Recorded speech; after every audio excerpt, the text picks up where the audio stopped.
Money Stop Mafia, look who's back. It's both of us. It's the Cusumano brothers. It's Cole, Oh, I'm Steven, and we're both back. We're both back. Thanks for Richie for filling in last week. And you guys crushed it, Cole, because Ryan Blaney, when all else fails, and there's a lot of players at a super speedway, like Daytona, especially Daytona, just put the house on Ryan Blaney. Photo finish, 4 wide at the line. Why not put the house on Ryan Blaney? He was the winner. And we're going to the playoffs now, Cole. This was an unbelievable Daytona finish, unbelievable Daytona race, and you guys crushed it. This was just vintage Daytona regular season finale. yeah, look who decided to show up here again on the Money Stop Studios here. Yep. Yeah, Here I I am. mean, I don't want to rehash Daytona too much, only because there's only so much that you can put into those shows. We had a blast doing it, me and Richie, and sure enough, what ended up working out very well for those who tuned in.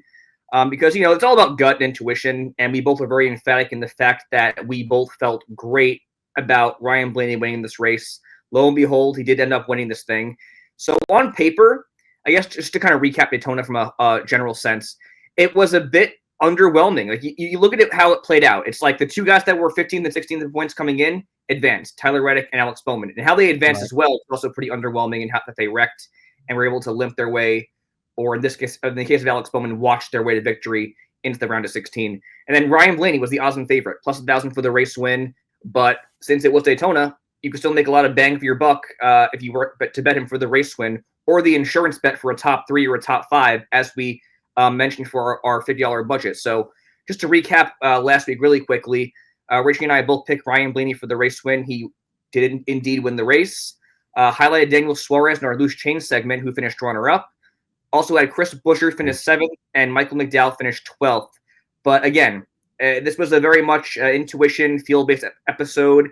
If you were to tail us and we're confident in Ryan Blaney and did follow along with our $50 model for last weekend, you were able to profit $84. So that sets you up very nicely for the round of 16 opener at Darlington Raceway. Lady in Black should be another great show. We just keep things rolling here in the Money Stop, and we got 10 more weeks to bank out big in 2025. Yeah, 10 weeks left. This is the playoffs for us, too. We want to make sure these are our most important and best weeks of analysis to make sure you can bank out on this 10-race stretch here. So we're going to get you our favorites. We're going to get you our sleepers, our value picks, prop bets, you name it. We're going to give our race winner picks.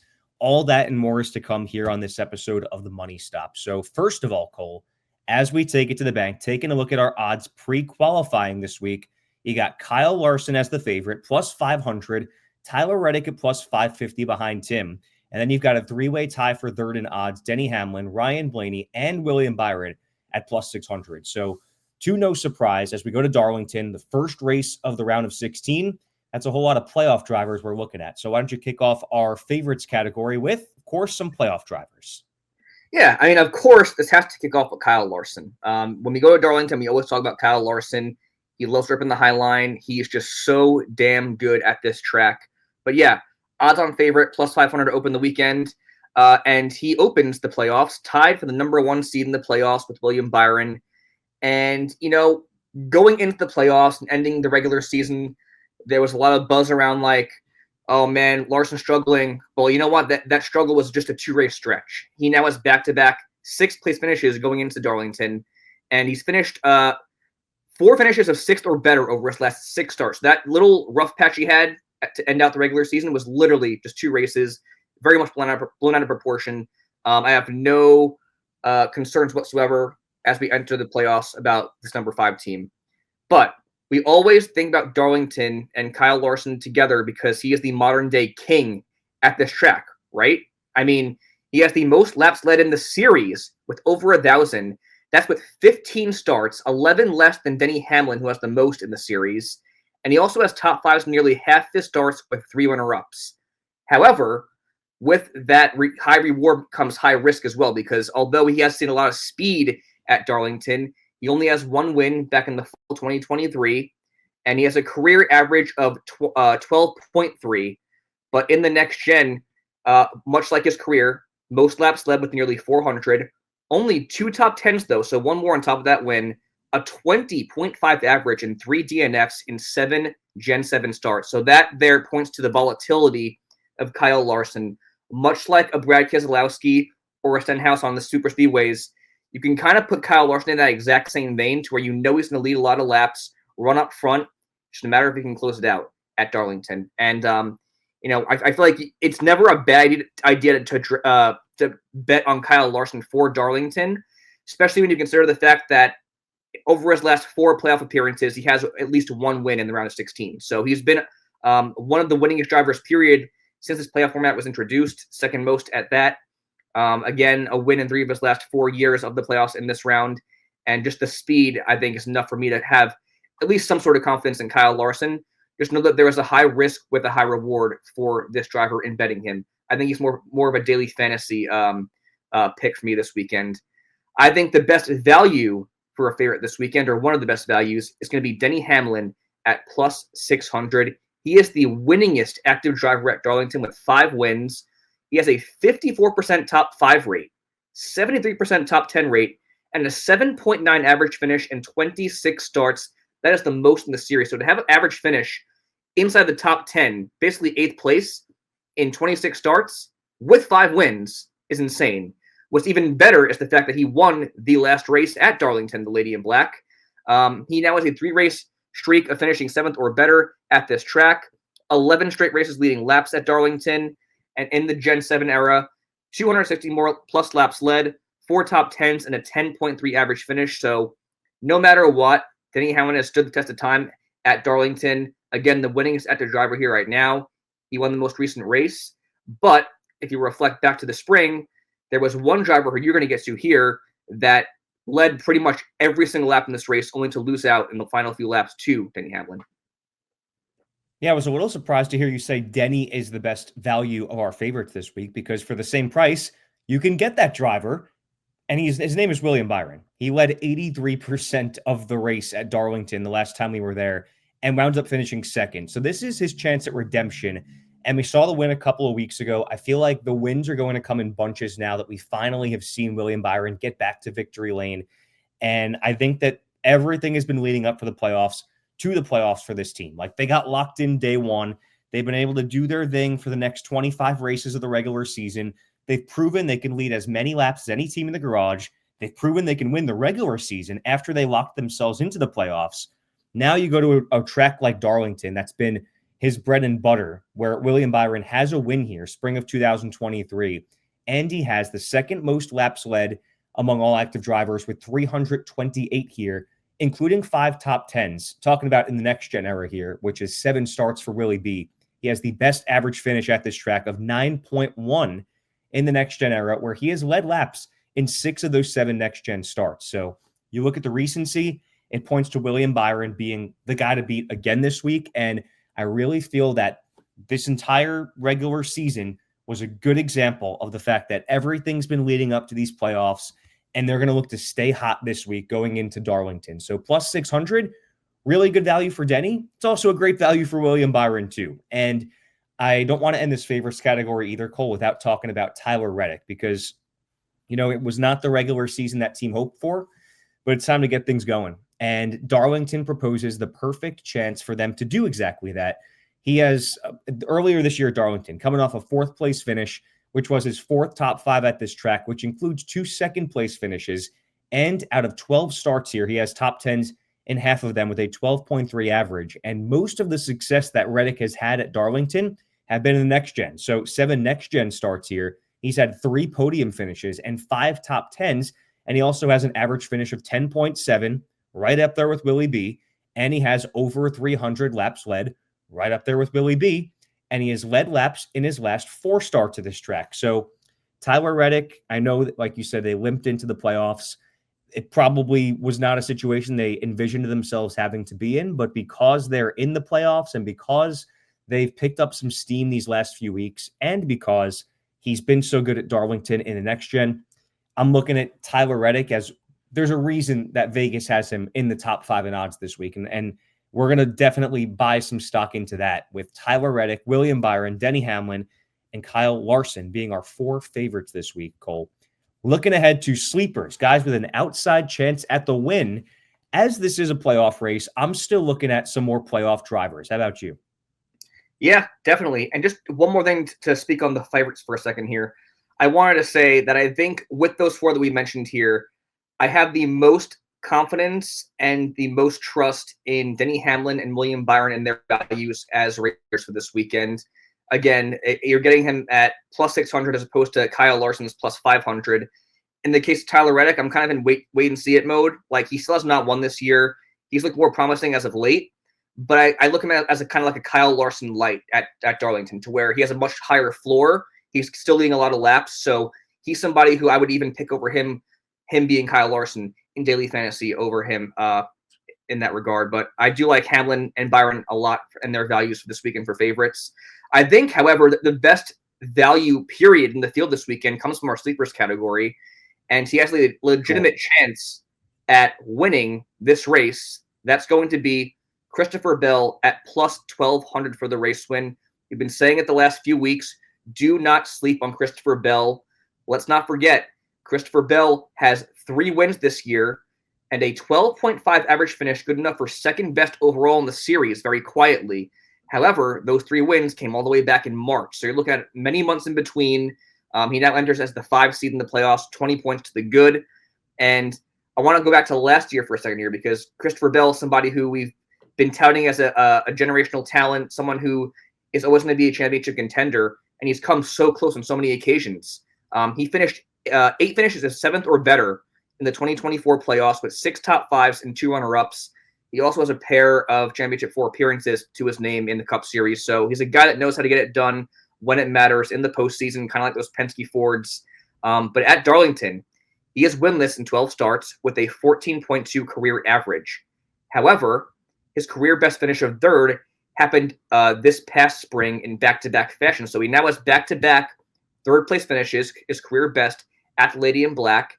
And all 4 career top 10s have come in the Gen 7 era, where he posts a 9.6 average finish, good enough for second best overall through 7 starts. So although the career average and career history does not support much confidence in Christopher Bell, I think his next-gen stats, what he's been able to prove in the playoffs the last handful of years, is enough to where I think he could be the best value period in the field this weekend for the Southern 500. And now for someone last year who made a lot of waves, winning this race at Darlington in walk-off fashion to make the playoffs, you've got to go with Chase Briscoe. He has the same value for the race win as Christopher Bell at plus 1,200, and a guy that I've been championing here the last month or so as my championship sleeper. Chase Briscoe has 6 poles, which leads the series, 10 top 5s tied for second best overall in the series, with 3 runner-ups and that win at Pocono. He now enters as the 8th seed in the playoffs, only 4 points to the good. So what that tells me is that going into Darlington, they're going to need a big points day. So you can expect them to be running up front, hopefully. They should qualify up front given their speed with those 6 poles. And again, as I alluded to at the top, he completed the walk-off win here last year to make the 2024 playoffs.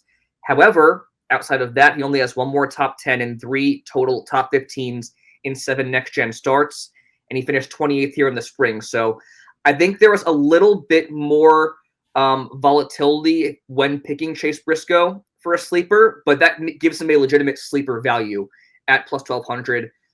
For that, I think he should be valued a little bit more favorably for bettors, but I do like Christopher Bell's value, especially, again, at plus 1,200 for the race win. I like where your head's at, because you picked 2 sleepers with a high ceiling, a really good chance of going out there winning the race, but a lower floor. And I'm going to go the opposite with my 2 sleeper picks this week. I'm going to pick 2 guys that have a much higher floor, but maybe a little bit less of a chance of winning the race. And that's not to say they don't. These are a couple former champions. And I'm going to start by talking about Chase Elliott, plus 2,000 for the race win, which is the longest odds of any of our sleepers this week. But a high floor here, coming off his 13th top 10 at Daytona. And this was kind of the story of his season, right? He had the best average finish of any driver in the regular season, 12th, which was the best in the regular season. However, the points reset now. The season that 9 team had was good enough to contend for the regular season championship, but they are now the number 7 seed in the playoffs, and they're only 7 points up on the cutoff here. So they are going to have to continue doing what they were doing in the regular season. That is rack up stage wins, but also the wins are going to have to really come for this 9 team now. And I look at Darlington as a place that he's had a very high floor, very rock solid. He's had 8 top 10s at this track in 17 career starts here, including a third place finish spring of 23. So he does not have a win here. What he does have, though, are top 10s in 4 of his last 7 starts here, which is an average finish just inside the top 12. He has 1 DNF here in the next gen era, but among races that he finished at Darlington, his lowest finish is 12th. So I'm looking at Darlington as the kind of place that, a lot like he's done this year, Chase Elliott can certainly finish in a top 10. I feel like that's not asking for a lot out of this team from what we've seen from them this year and at Darlington. And of course, they've shown more propensity to be in the top 5 and lead laps and win races at this point in the season. And, we've been leading up to these playoffs a lot, saying that there are certain drivers and teams that know how to get it going at this time of year. I think that 9 team is one of them.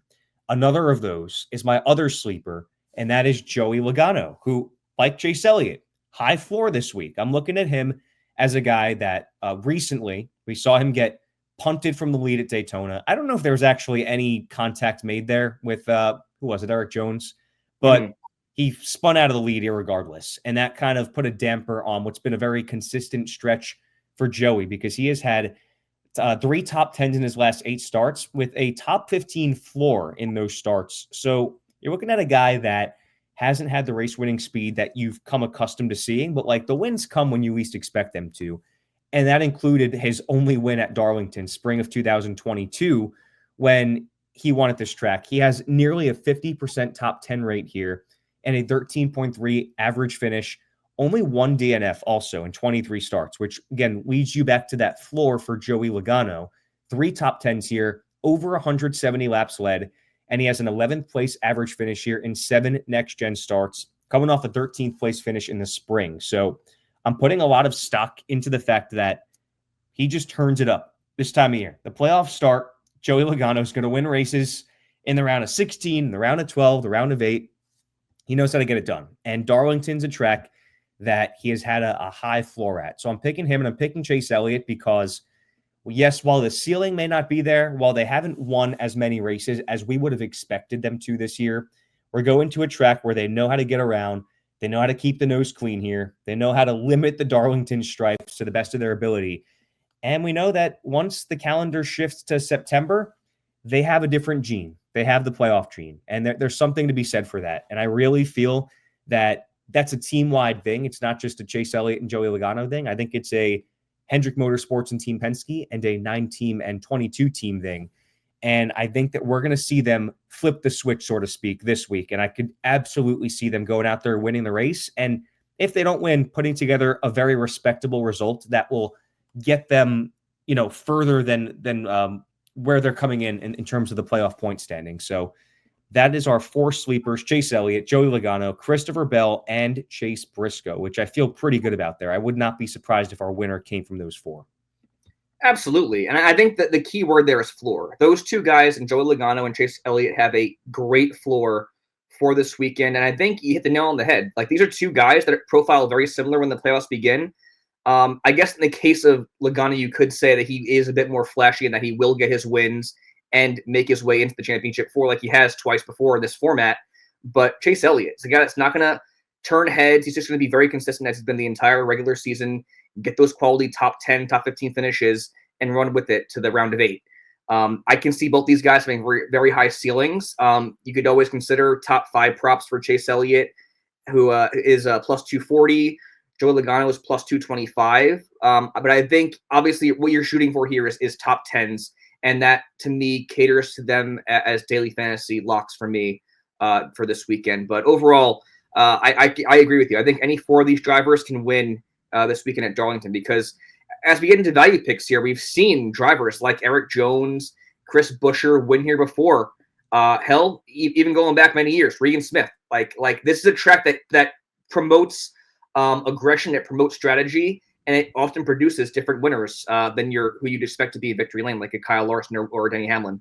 Yeah, it feels like that always happens, right? Like, we get to the playoffs, we're expecting all these playoff drivers to show out, win, punch their ticket, and then we get a surprise winner here. So as we go to the value pick section, we just named half of the playoff field, 8 drivers. Those are our favorites of the playoff field, basically. But assuming that a driver that is not going to be in the playoffs wins this race or puts up a good result.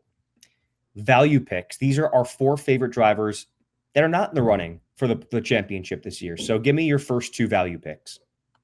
All right, so both my drivers actually are in the running for the championship, by the way. Preface.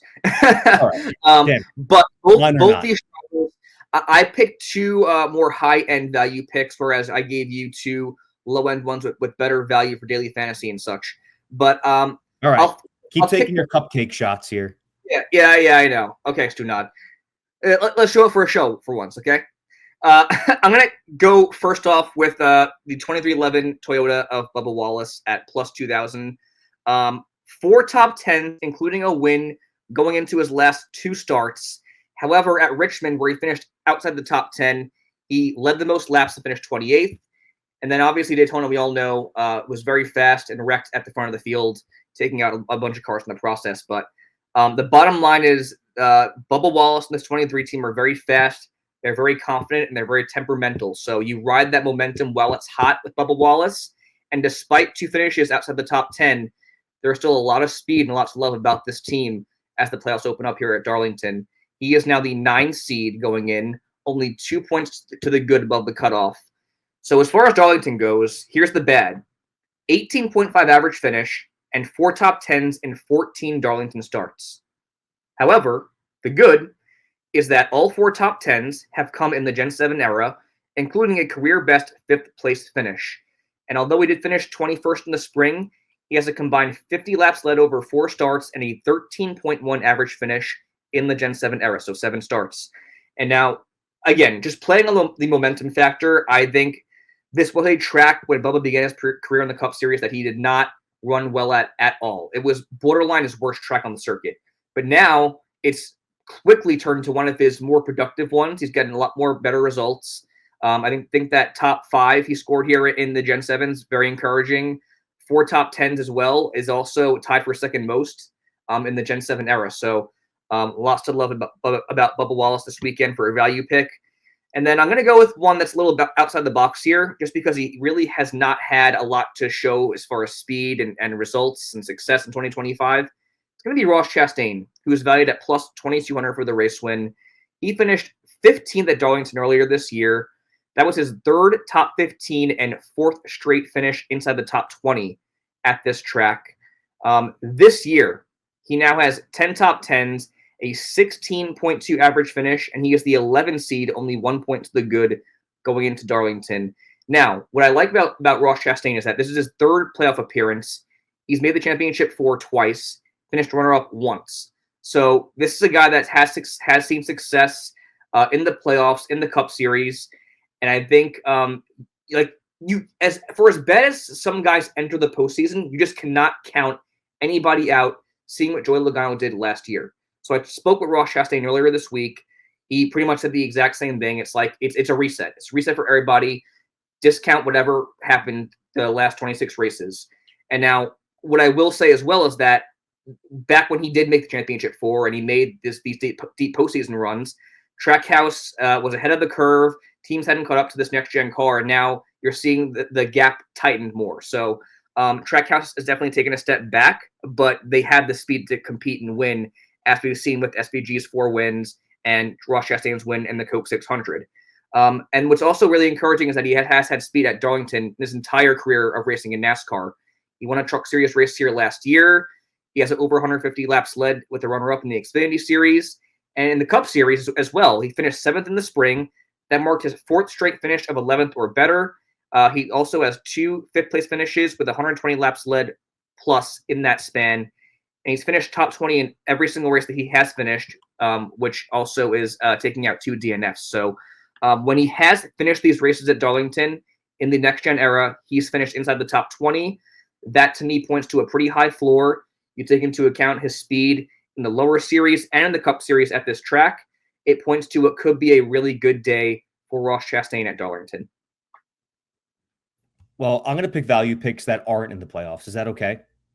Hey, that's all you, bro. I do want to pick a couple of guys here that, made good charges for the playoffs. Like, they made good runs. And starting with Ty Gibbs, like he made a really good run. And I don't want the playoffs beginning to let us forget the fact that this was one of the hotter teams in the sport over the months of like July and August. And Ty Gibbs coming off his 7th top 10 at Daytona. It feels like all of those came over the last 2 months. So missed out on the playoffs, but also had a 9th place finish earlier this year at Darlington. And that was his 2nd top 10 here over 6 starts, including a runner up in the spring of last year.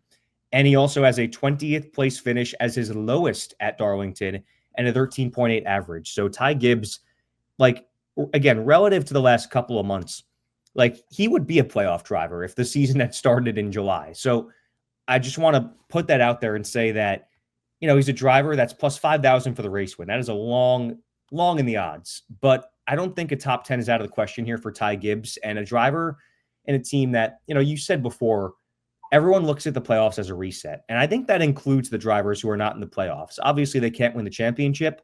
However, this 10 race stretch is a stretch that kind of allows you to, put yourself in a good position going into next year. Like, prove you can play with the big boys, prove you can play spoiler, and prove that you can go out there and win a championship next year. We see that happen a lot where teams get hot in the final stage of the season and they come out and they're one of the top teams in the sport the next year. There's something to be said for that. And I think that Ty Gibbs has strung together some good enough momentum to where they're putting themselves in a position that at a track that's been kind to him in his Cup career, I could definitely see them putting forth a respectable result and one that could make bettors money this week. So I like Ty Gibbs. And then our longest shot at the win this week is Eric Jones, plus 8,000 for the race win as our final value pick. And this is a guy that is a 2-time race winner here. He hasn't had it happen since the fall of 2022, but Eric Jones damn near won his way into the playoffs last week. I mean, he is a guy that we talk about when we go to those super speedways, and he's a guy that we talk about every time we come to Darlington. He has 4 top 10s and a 19.5 average finish this year, along with 10 top 15s, which did not include Darlington. Surprisingly finished 17th here in the spring. And that's why I think he's a value this week. I think that because he put such a poor result out there early in the season, he's valued at plus 8,000 for the race win, which feels like a steal for a 2-time race winner at this track to me. And also you consider where that team was at the beginning of the year compared to where they're at now. The speed has been there the last couple of months. Like they've been one of the teams that's really come of age, Legacy Motor Club, over the summer. And at Darlington specifically for Eric Jones, he's had top 10s in 8 of his 15 starts here, 13.5 average finish. And in the next year, at a 17.3 average, which is a little bit lower of his career average finish at this track. But again, something to be said for coming off a good result. I mean, that team got hung out to dry late in stage 3. Still came back and finished top 5. Like, we say this a lot with Eric Jones. The tracks that he is good at, he's really good at. And Daytona was a great example, right? Like, he was out there leading laps, contending for the win. He got shuffled out with like 10 laps to go and still finished in the top 5. And it's because he's good at Daytona. Darlington's one of those tracks for him. We say it all the time. And I'm not letting a bad result from the spring get to me. I think he's a value. I think that team has had its best speed of the year over the summer months. And I think they're going to, you look at the way the season has played out for LMC, they're going to be attempting to, again, put themselves on the map for next year. Like, just because you're not racing for a championship doesn't mean you can't race for the win. And this is one of those tracks out of the 10 left that presents as good a chance as any for both Eric Jones and for Ty Gibbs. So those are 2 very long shots at the win that are not in the playoffs that could make you some money this week to round out our value picks.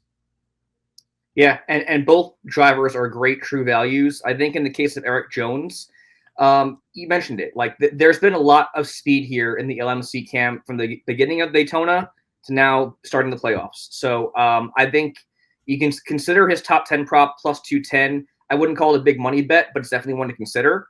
And then in the case of Ty Gibbs,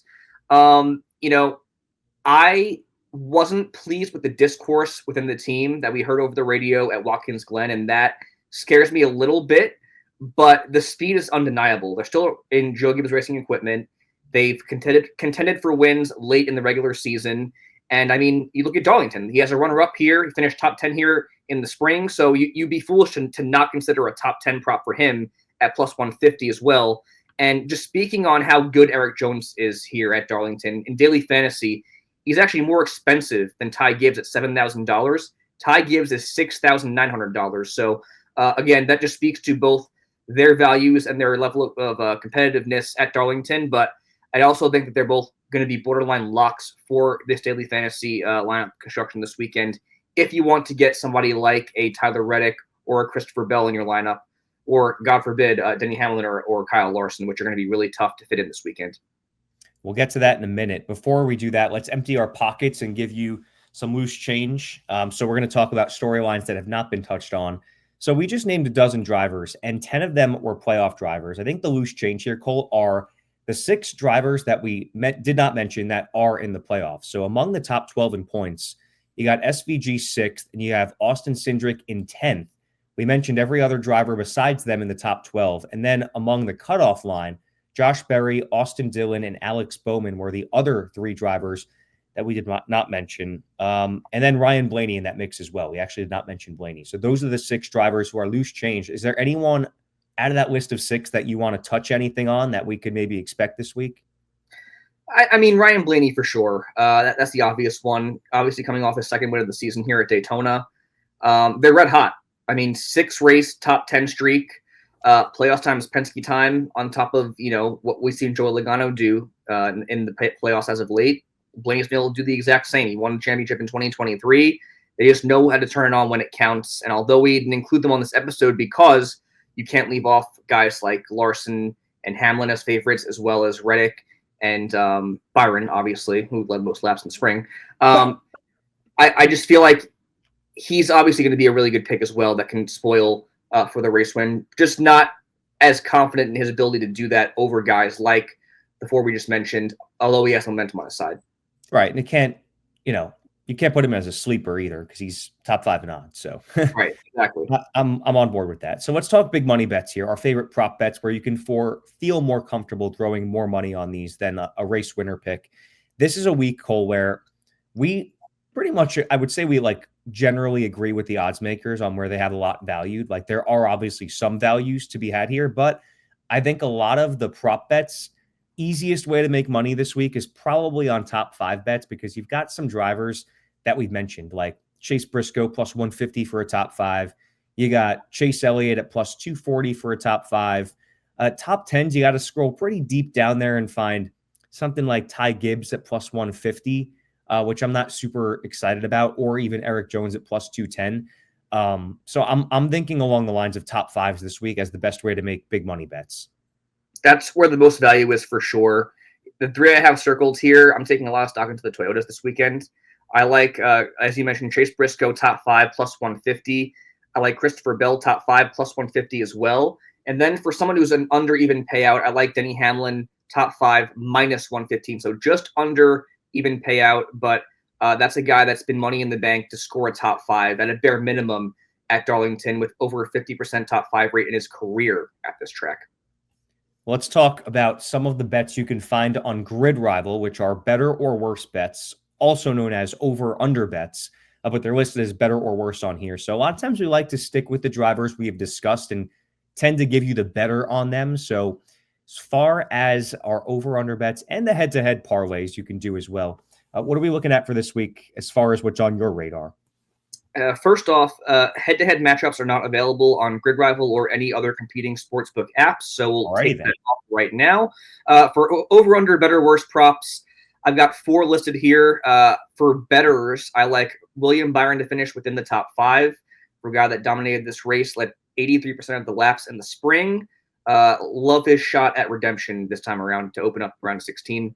I like Christopher Bell with it to finish 8th or better. So giving him 5 positions on top of our top 5 confidence for a big money bet is a pretty good, I think, gauge there. I like Ty Gibbs better than 15.5. So 15th or better, top 15 for Ty Gibbs. And then for our sole worse under prop, I have Kyle Busch worse than 15. So 14.5 or worse. I didn't get to mention it last week because we had Daytona and you were away, but the 1-strike policy has officially been applied, as Ari Gold says. You will not hear Kyle Busch's name mentioned as our 12 drivers highlighted at all going forward. I don't care if he wins 5 races in the next 10, I'm not mentioning his name once on this show. You can't. He's heard this way too many times. That team is just not good, and that's the bottom line. I know he has wins here at Darlington. He's had success in the next gen at this track as well, but you just cannot pinpoint when this team is going to have a fringe top 10 day or when they're going to finish 32nd with a pit road penalty or whatever. So I think the rule of thumb going forward is you can pretty much pick to finish under a positional prop in any of the next 10 races going forward. Yeah, one strike policy applies. Kyle Busch, you're done. The money stop. You're not welcome here this season. Maybe next year, not this year. Let's take a look at this DFS lineup recommendation, Cole, because it does include a lot of drivers we've talked about, but not all drivers we mentioned. So starting off with our ace, you got Christopher Bell at plus 10,000. You've got Tyler Reddick at 9,700, Bubba Wallace at 8,500, and then Brad Keselowski at 7,600, our fourth most expensive driver, rounded out by Eric Jones at 7,000 and Ty Gibbs at 6,900. So that's our 6-driver recommended DFS lineup this week. But why did we go with Brad Keselowski in there? Yeah, so I went with Brad Keselowski because, first of all, to construct this lineup, I think the only way you could fit in an ace like Christopher Bell, who I think is the best value in the field, the only way you're going to do that is by getting Eric Jones and Ty Gibbs to back this thing up. All the other drivers in that same range, I would not feel as comfortable putting in my lineups. So they back end this thing. You have Tyler Reddick, who has, I called him Kyle Larson Light at Darlington, as your other guy, and Bubba Wallace, his teammate, who has had a lot of success as of late with this car at Darlington. But Brad Keselowski I picked at $7,600 because he has the second best average finish overall at Darlington with the 12th place average finish. He's a 2-time winner here. He last won here back in the spring of 2024, so last year. And he's tied for second most top 10s in the Gen 7 era with 4. So he has had a lot of speed here.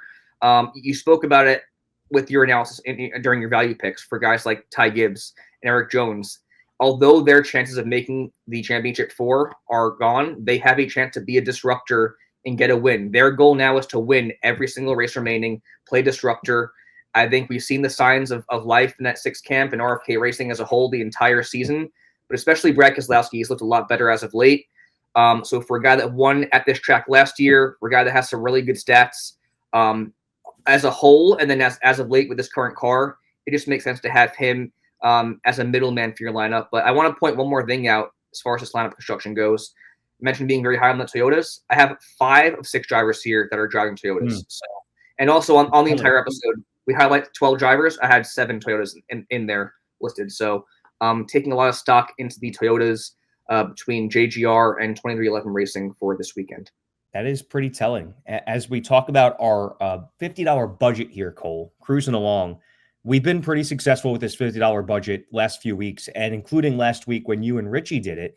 I think that looking ahead to this week, like I said before, the value is in top 5 bets. I think that we feel pretty good about our favorites, but I think that there are a number of drivers that can go out there and win this race. So for me, it feels a little risky to disperse this on several different drivers, but I'm going to put my half of this $50 budget into William Byron's basket. I like the things that we discussed about him this week, and I like the idea of him making a strong first impression and saying, hey, I didn't win a lot of regular season races, but we're here to play for the playoffs this time around. And I'm going to go with $10 on William Byron to win and $15 on William Byron to place in the top 5 because he's just done it so many times this year. So I'm going to use my half of the budget on William Byron. What do you want to do with your half?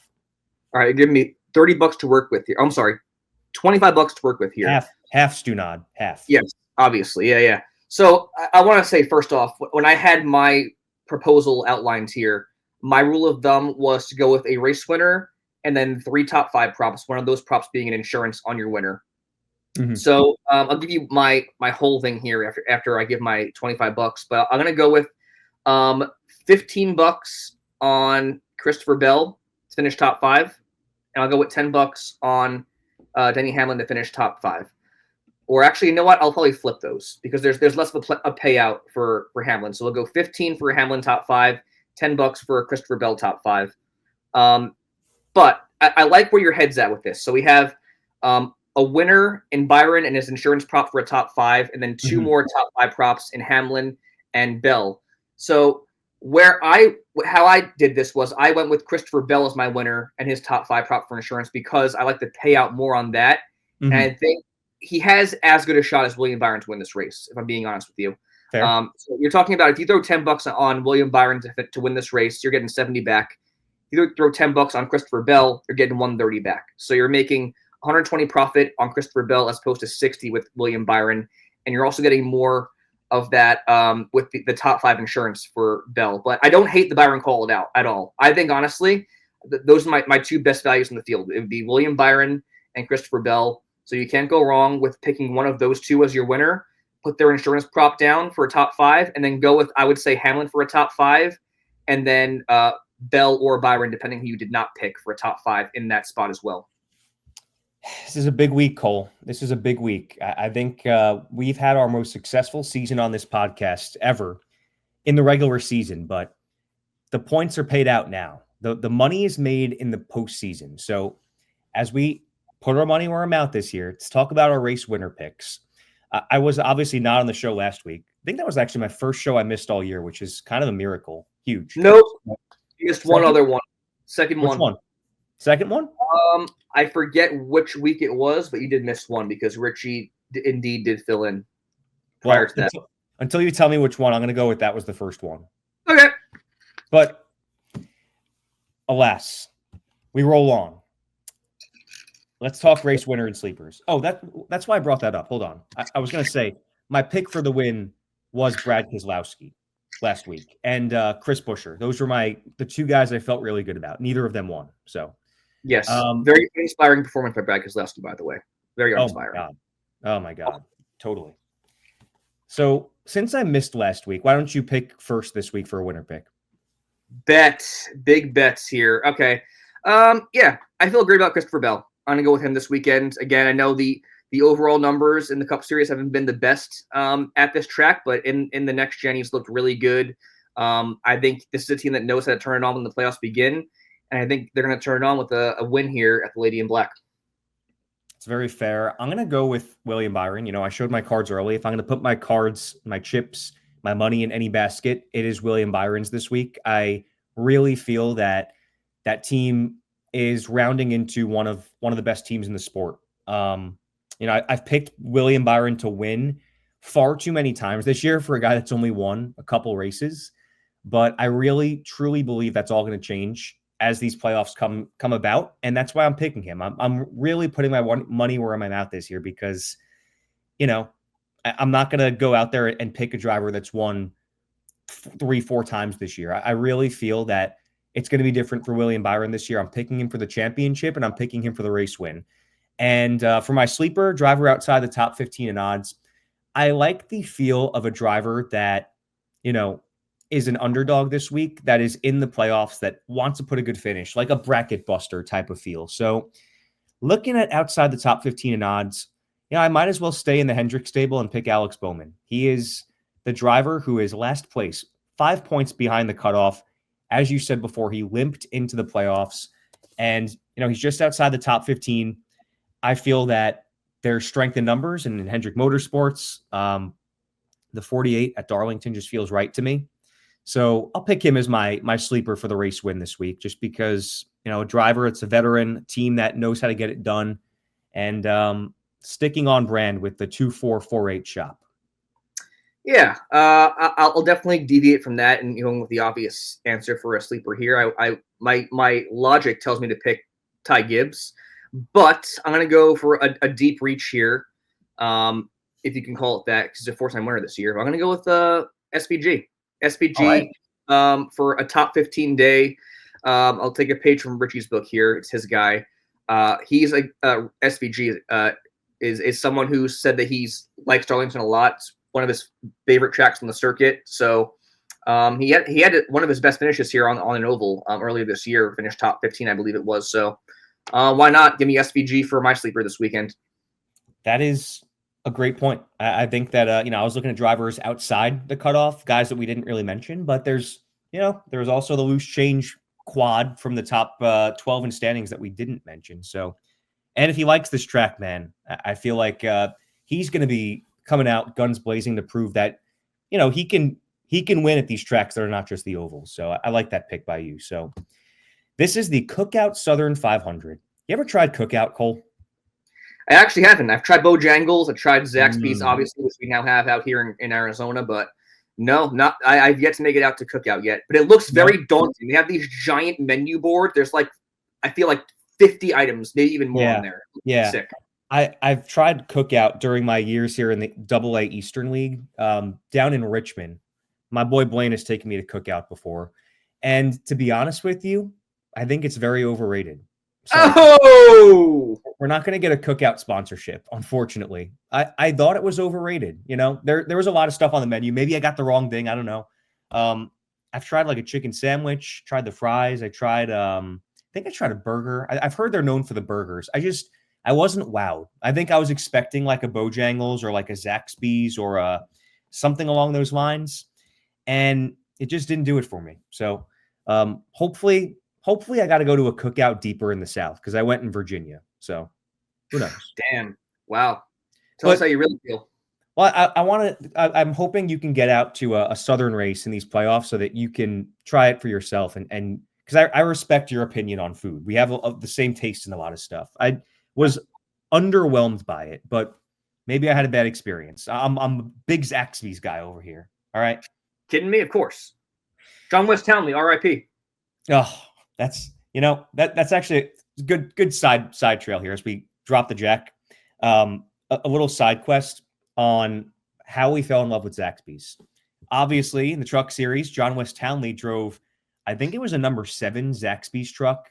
I want to say it was a Silverado. Could be wrong on those two parts, but we had always seen it because the freaks we were in middle school, we watched every single truck series, nationwide series, and cup series race. And, we'd always seen Zaxby's, and it was like a cool car and a cool branding, blue and yellow, my two favorite colors. And we had never seen one in person because we were in Arizona. So my first ever minor league job, 2017, I go up, work for the Orem Owls, which were the Angels rookie affiliate. And lo and behold, right by where I'm living, I see a Zaxby's. First one I've ever seen. So I tried it out that summer, 2017, and I could not believe how good it was. I loved it. I had no expectations. I didn't even know it was a chicken finger place, but I tried it, and I was bragging about it to you guys all summer. You finally came up and visited, and the rest of the family tried it, and then you guys were hooked, and now they've come to our hometown, Queen Creek, Arizona, which is fantastic. So Zaxby's, hit our line. We're ready for a sponsorship. The Money Stop, sponsored by Zaxby's and SpeedFreaks. All you need. Yeah, by the way, having a Zaxby's literally 5 minutes away from the house is life-altering. I will just say that. It's killing me. In Jersey, we don't have Zaxby's yet. The Canes are starting to pop up. That's good. It's a good start, but there's nothing like Zaxby's. So when I go to a town like Richmond or Bowie and there's a Zaxby's around, yeah, I'm DoorDashing that all the time. So that is a long roundabout way of saying that this is the Cookout Southern 500, and we've got ourselves another night race, Sunday night at Darlington. It's going to be a fun one, Cole. The Southern 500. It is a crown jewel. We didn't even talk about that. This is a crown jewel race to open up the playoffs, and I cannot wait personally. We got to lock in our brackets too, so stay tuned at the Money Stop on social media, at _Money Stop on X, where we're most active. We're going to tweet you our playoff brackets. Make sure that you know exactly where we stand and which camp we're jumping on going into these playoffs. So that'll wrap us up. Thanks to everyone with the Money Stop. That includes Cody, Richie for filling in, all of us with Speed Freaks, Money Stop Mafia. Let's finish strong here. Let's have a great playoff run. Let's have as good a playoff run as Jimmy Johnson used to have. Am I right? All right, let's reap in the money bags. We're going to drop the jack. We'll see you guys next time. For Cole, I'm Steven. Let's go racing. Oh!